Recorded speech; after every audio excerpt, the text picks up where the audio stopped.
And now to new calls for every officer with a gun in St. Petersburg to also have a body camera. But police are not sure it's the best thing for you. News Channel 8's Candace McCowan shows us how the department is responding to the push. In 3, 2, 1. Tampa police and Sarasota police have already said yes to police body camera pilot programs. Letters were delivered to St. Pete police and Clearwater police asking them to get on board. After a taser incident involving Tallahassee police and the ongoing controversy over the shooting of an 18-year-old in Ferguson, Missouri, the call for police body cameras is growing. Sybelle Brown with the National Christian League of Councils says it's simple. Take away the questions. With him wearing that body cam, there would be no issue in the minds of all of those in Ferguson and across the nation that the officer may have been justified in terms of a threat to his life.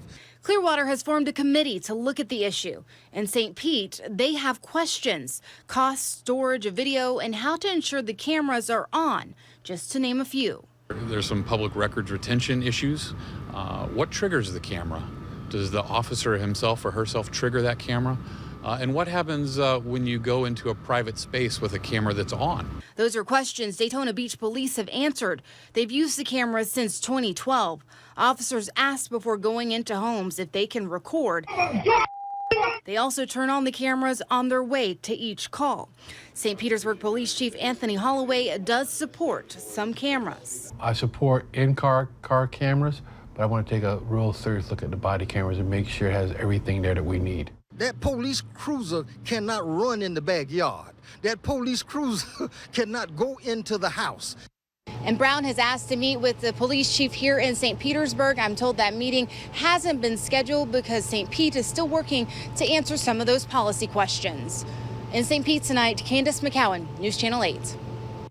Michael Brown's autopsy shows the unarmed teen was shot by a police officer at close range. Police in riot gear are back on the streets of Ferguson tonight. 150 protesters are rallying in front of the police department. But the new information about the teen's wounds may not tell the entire story.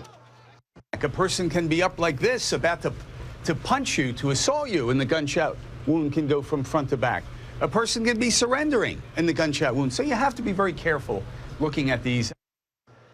This week, law enforcement announced Brown's blood was found on the officer's uniform and inside his police car. A grand jury is deciding right now whether to charge Darren Wilson with Brown's death.